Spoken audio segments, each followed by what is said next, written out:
তো আমার এক বেশ পুরনো ভিডিওতে এক দিদিভাই কমেন্ট করেছিল, আচ্ছা বোন, তোমাদের তো তিনজনকেই দেখি, তোমাদের বাড়ি কি আর কেউ থাকে না?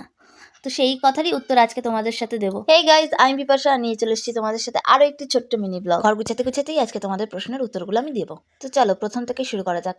তো আগেই বলে দিচ্ছি, আমরা কিন্তু থাকি ভাড়া বাড়ি। হ্যাঁ, অনেকেই তোমরা জানতে চেয়েছিলে যে আমরা কোথায় থাকি। আমরা কিন্তু ভাড়া বাড়ি থাকি। আর গত 1 বছর হয়ে গেছে যে আমরা ভাড়া আছি। বেশ কিছুদিন ধরে কিন্তু আমার প্রচুর কাজের চাপ ছিল, যেই কারণে কিন্তু আমি তোমাদের সাথে কোনো রকম কোনো ব্লগ শেয়ার করতে পারছিলাম না। কিন্তু আবার চলে এসেছি তোমাদের সাথে অনেক অনেক গল্প করার জন্য, অনেকটা সময় দেওয়ার জন্য। আর হ্যাঁ, আমার শ্বশুর শাশুড়ি দুজনেই আছে, কিন্তু তাদের সাথে আমরা থাকি না। আমরা প্রায় 1 বছর হতে গেল আমরা ভাড়া আছি। আর তোমাদের যদি কোনো প্রশ্ন থাকে তোমরা অবশ্যই আমার কমেন্ট বক্সে প্রশ্ন করতে পারো। আমি চেষ্টা করব সবার রিপ্লাই দেওয়ার। এবার অনেক সময় হয় যে কারোর কমেন্টটা একটু লেট হয় রিপ্লাই দিতে, বাট আমি সবার চেষ্টা করি কমেন্টে রিপ্লাই দেওয়ার। আর সাবানা বলেছিল, দিদি ভাই তোমার মিনি ব্লগগুলো দেখতে বেশ আমাদের ভালো লাগে।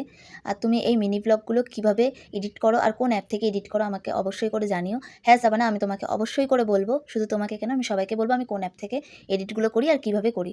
তো আজকের ভিডিওটা এই পর্যন্ত। আর তোমাদের কারো প্রশ্ন থাকলে অবশ্যই আমাকে বলবে। তো টাটা, বাই বাই।